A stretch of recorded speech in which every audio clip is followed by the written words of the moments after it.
Chapter 28, Section 2.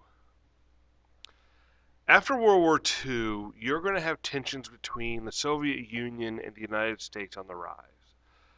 We're both struggling to establish dominance in the world. Your former powers of Britain and Germany and Japan are all weakened by World War II, so this struggle between the United States and the Soviets is known as the Cold War. It's mostly going to be a political and economic battle, but the threat of real war between us was always present. So let's start by looking at some of the economic, political, and philosophical differences between us and the Soviets. The United States, we have a democratic government, we have individual freedom, and a capitalistic economy. The Soviet Union, on the other hand, they were communism.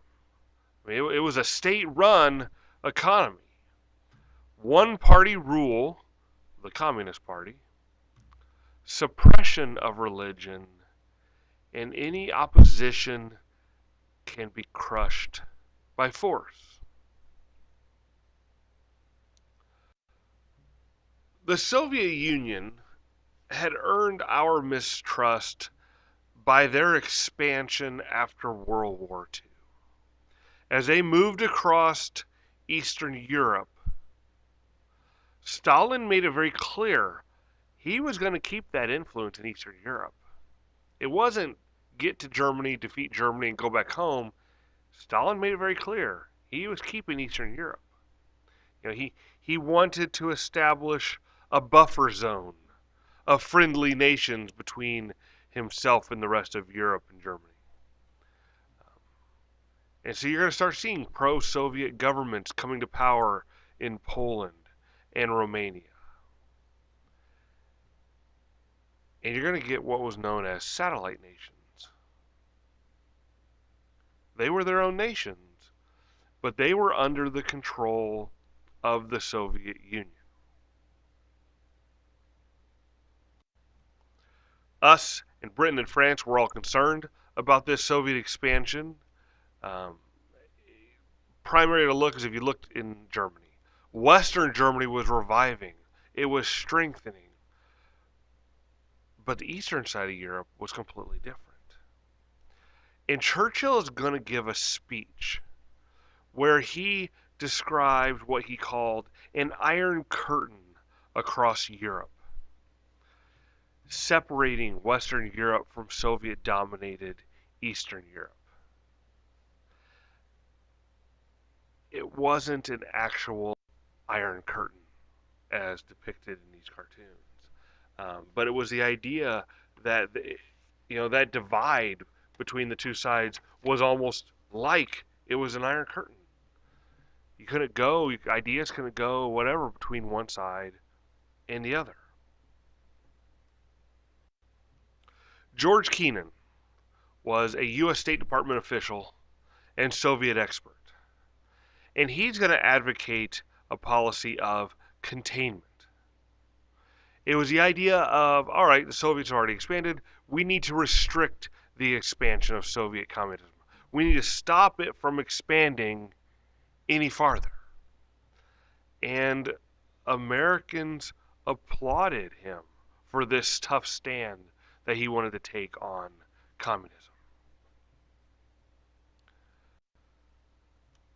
Let's talk about the development of atomic weapons, because obviously this is going to be a huge thing between us and the Soviets, was atomic weapons. The Soviet Union and us have a standoff over this issue because in the beginning, we're the only ones who had them. Well, as soon as we let the world know we had them and they saw the devastation of it, the Soviet Union pretty much immediately started developing atomic technology after World War II and developing their own. And a lot of people feared a nuclear war between us and the Soviet Union would break out.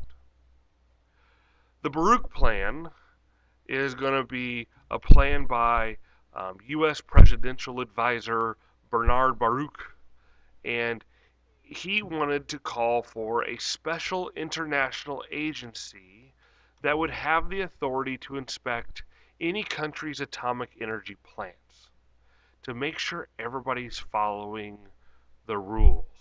And if a country wasn't following whatever these said rules were, there'd be penalties that would be placed on them. And basically, as of this point here, we're the only ones with atomic weapons. And so we come out and say, hey, we're not revealing our plans, our secrets, until this is all approved. But the Soviet Union wanted nothing to do with this. They were already working on their own atomic weapons, and they said nobody needs to be looking at their atomic energy plants. Not at all. They refused all inspections. And neither country wants to compromise on this issue. And in 1949, the Soviet Union tests its first atomic bomb.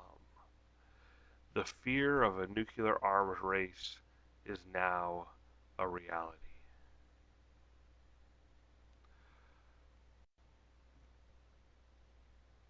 Right after World War II, Congress had passed the Atomic Energy Act, which puts our atomic energy under the Civilian-Controlled Atomic Energy Commission.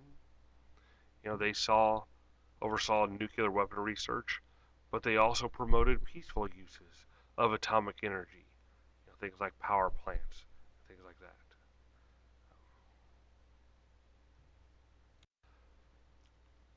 Truman is going to begin a very aggressive foreign policy during the Cold War here. And some events in Greece help us form this policy. After World War II, there's going to be a civil war breakout in Greece. You had those communist rebels trying to come to power, and you had the Greek monarch trying to hold them off. The Greek monarch had been supported by the British. But World War II had really weakened the British. And in 1947, Britain basically tells Greece they can't afford to help them anymore. Which means that this pro-Western government in Greece is threatened. There's also going to be a situation in Turkey. In Turkey, the Soviet Union wants to control parts of the Dardanelles. The Dardanelles is the water passage that you have to go through to get from the Mediterranean to the Black Sea. It's within Turkey.